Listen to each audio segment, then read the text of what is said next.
사도신경 하심으로 2월 21일 새벽 예배를 하나님께 드리시겠습니다. 나는 전능하신 아버지 천지의 창조주다. 나는 그의 유일하신 아들 우리 주 예수 그리스도를 믿습니다. 그는 성령으로 잉태되어 동정녀 마리아에게서 나시고 본요 빌라도에게 고난을 받아 십자가에 못 박혀 죽으시고 장사된 지 사흘 만에 죽은 자 가운데서 다시 살아나셨으며 하늘에 오르시어 전능하신 아버지 하나님 우편에 앉아 계시다가 거기로부터 살아있는 자와 죽은 자를 심판하러 오십니다. 나는 성령을 믿으며 거룩한 공교회와 성도의 교제와 죄를 용서받는 것과 몸의 부활과 영생을 믿습니다. 아멘. 우리 다 함께 찬송가 528장 부르시겠습니다. 찬송가 528장입니다.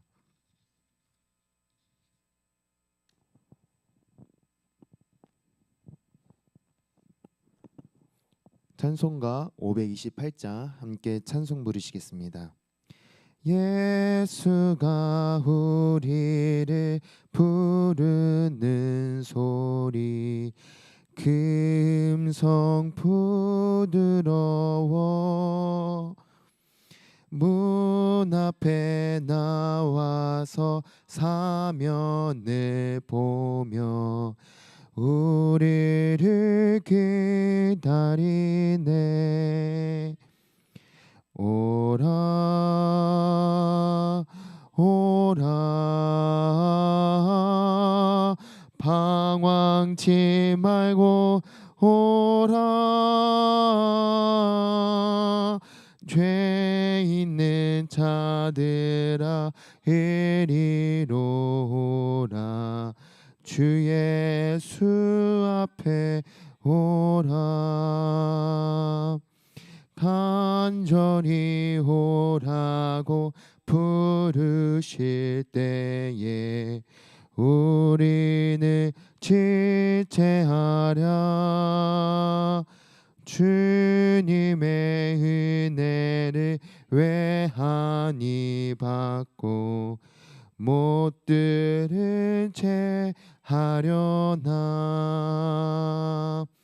오라 오라 방황치 말고 오라 죄 있는 자들아 이리로 오라 주 예수 앞에 오라 세월이 살같이 빠르게 지나 쾌락이 끝이 나고 사망의 그늘이 너와 내 앞에 둘리며 가리우네. 오라 오라 방황치 말고 오라 죄 있는 자들아 이리로 오라 주 예수 앞에 오라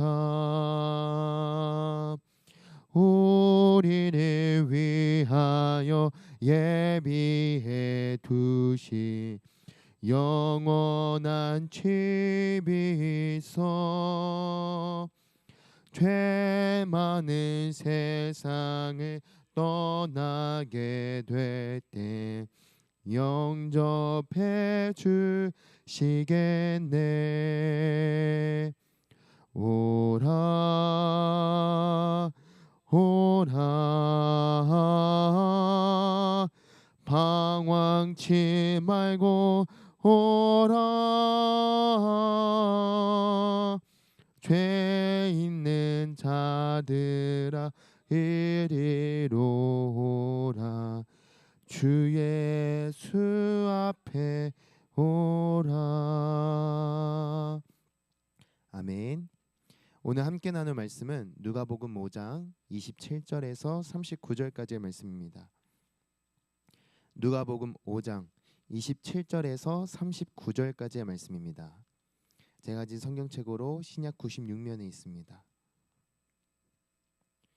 누가복음 5장 27절에서 39절까지의 말씀을 우리 다 같이 한 목소리로 합독하시겠습니다. 시작. 그 후에 예수께서 나가사 레위라 하는 세리가 세관에 앉아 있는 것을 보시고 나를 따르라 하시니 그가 모든 것을 버리고 일어나 따르니라.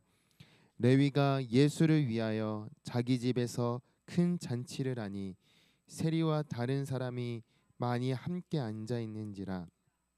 바리새인과 그들의 서기관들이 그 제자들을 비방하여 이르되 너희가 어찌하여 세리와 죄인과 함께 먹고 마시느냐. 예수께서 대답하여 이르시되 건강한 자에게는 의사가 쓸데없고 병든 자에게라야 쓸데있나니 내가 의인을 부르러 온 것이 아니요 죄인을 불러 회개시키러 왔노라. 그들이 예수께 말하되 요한의 제자는 자주 금식하고 기도하고 바리새인의 제자들도 또한 그리하되 당신의 제자들은 먹고 마시나이다.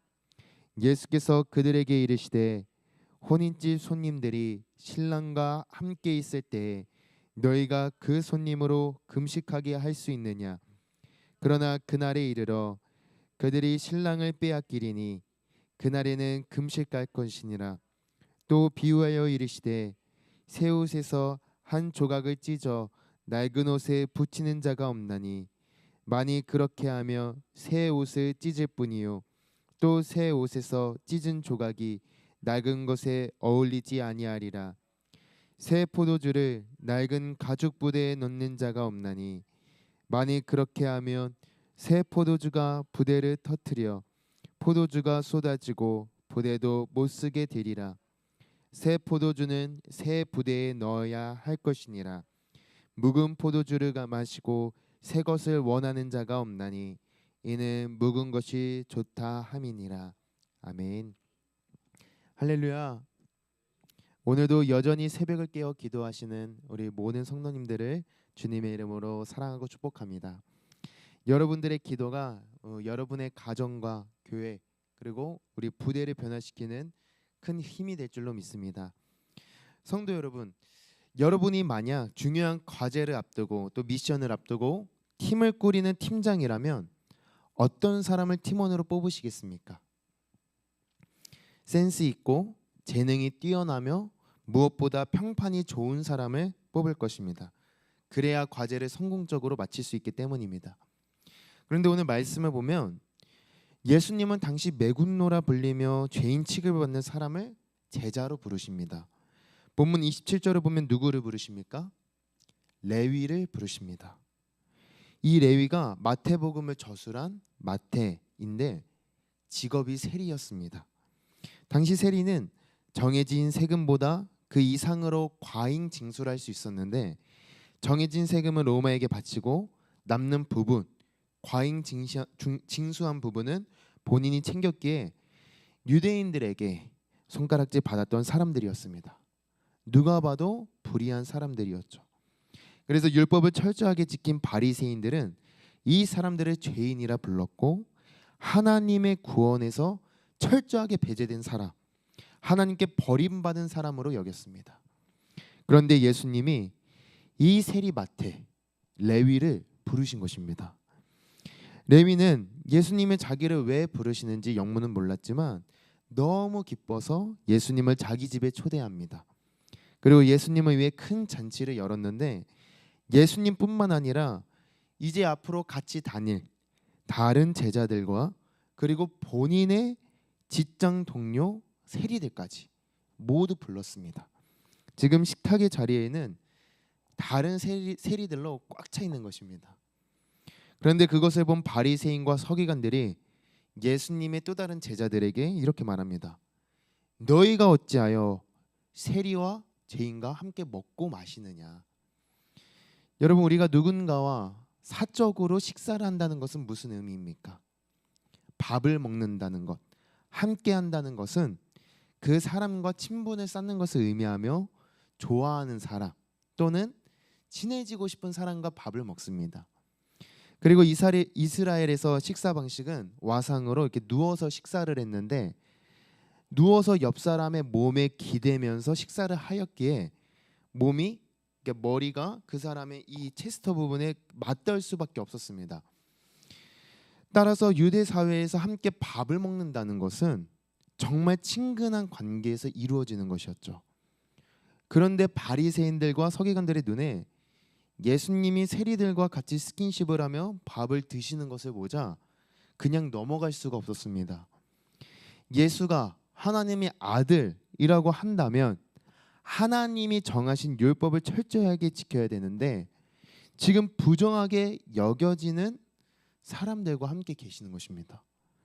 심지어 같이 식사를 하며 나는 이 사람들과 친밀하게 교제한다고 그냥 주변에 알리고 계십니다. 그래서 바리새인들과 서기관들이 왜 세리와 죄인들과 함께 먹고 마시냐고 따질 수밖에 없었는데 이때 이 말을 들으신 예수님이 뭐라고 말씀하십니까? 우리 다 함께 본문 31절에서 32절을 합독하시겠습니다. 시작. 예수께서 대답하여 이르시되 건강한 자에게는 의사가 쓸데없고 병든 자에게라야 쓸데있나니 내가 의인을 부르러 온 것이 아니요 죄인을 불러 회개시키러 왔노라. 아멘.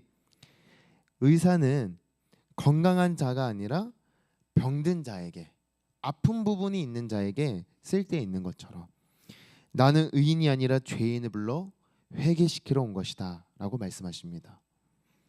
그런데 여러분, 지금 예수님 옆에는 레위도 있고 세리들도 있는데 나는 죄인을 불러 회개시키러 온 것이다 라고 말씀하시는 겁니다.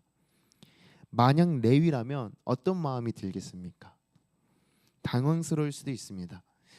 나는 예수님이 불러주시는 것이 좋아서 예수님을 위해 잔치를 열고 여러 명을 이제 초대했는데 죄인이라고 뭔가 낙인 찍는 것 같기도 하고 서운할 수도 있습니다.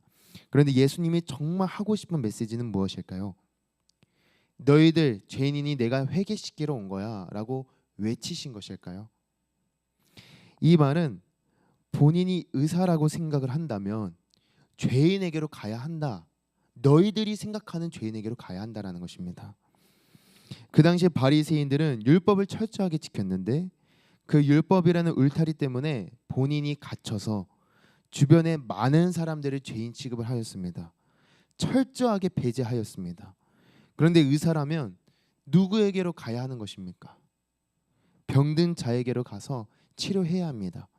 아픈 자, 치료가 필요한 자에게 가서 그 병이 무슨 병인지 진단하고 치료 방법을 다 동원하여 어떻게든 고쳐주어야 합니다. 이것이 의사의 사명이요 삶입니다. 그런데 바리새인들은 죄라고 진단은 잘 하면서 고치려고 생각하지는 않았습니다. 멀리하기만 하며 그 사람을 사회에서 완전 벼랑 끝으로 내몰았던 것입니다. 예수님은 그런 사회 속에서 죄인이라 불리는 자들에게로 들어가셨고 그들을 품어 안으셨습니다. 그리고 그들의 보호자가 되어 주셨고 변호인이 되어 주셨습니다. 그러자 바리새인들과 서기관들은 깨달음을 얻기는커녕 다시 예수님께 이렇게 따집니다. 그들이 예수께 말하되 요한의 제자는 자주 금식하며 기도하고 바리새인의 제자들도 또한 그러하되 당신의 제자들은 먹고 마시나이다. 선지자라면, 의로운 자라면 제자들을 시켜 금식하고 기도하게 해야지 죄인들과 함께 먹고 마시는 것이 맞습니까? 라고 따지는 것입니다. 이때 예수님이 이렇게 말씀하십니다. 혼인집에 손님들이 신랑과 함께 있는데 그 손님들을 그냥 굶기고 금식하게 할 수 있느냐? 내가 초대했는데. 그러나 그날 하나님의 시간표에 신랑을 빼앗길 텐데 그때는 금식할 것이다. 때가 있다. 그러면서 예수님은 당시 유대인들에게 친숙한 생활을 빗대어 말씀하십니다. 새 옷에서 한 조각을 찢어내서 낡은 옷에 붙이는 자는 없다.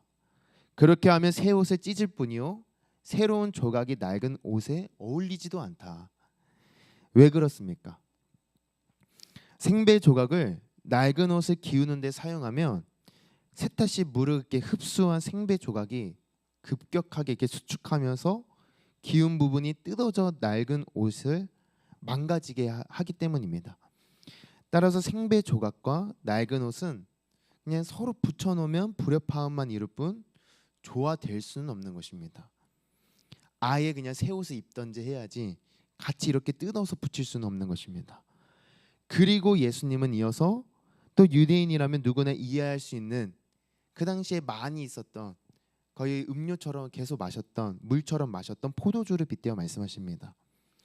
새 포도주를 낡은 가죽 부대에 넣는 자가 없는데 만약 그렇게 하면 새 포도주가 부대를 터뜨려 포도주도 쏟아지고 부대도 못 쓰게 될 것이다.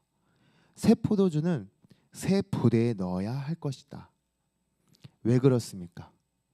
포도주를 새로 만들면 그때부터 며칠을 또는 수개월 동안 숙성될 때까지 계속 해서 발효됩니다. 그런데 낡은 부대는 새 부대와 다르게 이게 신축성이 없죠. 따라서 새 포도주를 낡은 가죽 부대에 넣으면 계속 발효되는 그 포도주에서 가스가 생겨나 결국 부대가 터지게 됩니다. 낡은 가죽 부대는 신축성이 없으니 그러면 포도주도 부대도 모두 그냥 버리게 되는 것입니다. 성도 여러분, 예수님은 이 비유를 통해 지금 무슨 말씀을 하고 싶으신 것일까요? 이 비유에서 새 포도주와 새 부대는 무엇을 상징할까요? 새 포도주는 예수님을 통해 주어진 복음을 말하며 새 부대는 예수님을 말합니다. 그리고 낡은 가죽 부대는 유대 종교 지도자들이 정한 율법과 전통을 말합니다. 예수님의 이 비유는 새 포도주를 낡은 가죽 부대에 넣으면 터지는 것처럼 예수님이 제시하는 복음을 율법과 전통으로 판단하면 안 된다라는 것입니다. 기존의 포도주는 낡은 가죽 부대에 그대로 두는 것처럼 율법은 그대로 두고 새롭게 주시는 말씀과 복음은 예수님께 맞춰서 우리가 받아들여야 한다라는 것입니다. 예수님은 이 비유를 통해 다시 한 번 더 당시 죄인 취급을 받는 그런 세리들과 수많은 사람들을 품어 안으셨습니다. 사랑하는 성도 여러분, 오늘 말씀을 듣고 무엇을 느끼십니까? 예수님은 우리에게 무엇을 말씀하고 계시는 걸까요? 우리는 주님 앞에서 동일한 죄인이기에 그 누구도 정죄하거나 판단할 수가 없습니다. 나는 의로워라고 생각하는 사람도 예수님 앞에서는 죄인이며 자랑할 수가 없습니다. 그래서 우리 모두는 참된 치료자 되시는 예수님이 모두 필요합니다. 우리가 할 수 있는 것은 4명의 친구들이 중풍병자를 예수님께 데려간 것처럼 예수님께 데려가는 것뿐입니다. 그리고 우리 모두가 연약한 죄인이기에 서로가 서로를 또 감싸고 품어줄 수 있는 것입니다. 성도 여러분, 우리 주변에는 우리가 품어야 하는 또 울고 있는 자들이 정말 많이 있습니다. 교회라고 해서 없는 것도 아니고 오히려 교회에 품어야 하는 연약한 자들이 더 많습니다. 그리고 가정에서도, 그리고 우리가 있는 부대에서도, 그리고 여러분이 또 섬기는 회사에서도 정말 많을 것입니다. 그런데 예수님은 오늘 우리에게 이렇게 말씀하십니다. 나는 죄인을 부르러 왔다. 그리고 나는 이들과 함께 먹고 마신다. 예수님은 그들과 삶을 함께 하셨고 그들의 편이 되어 주셨습니다. 그렇다면 우리는 어떻게 살아가야 할까요? 올 한 해는 우리 사랑하는 성도님들이 주변에 있는 자들을 품고 더욱 사랑하시길 간절히 소망합니다.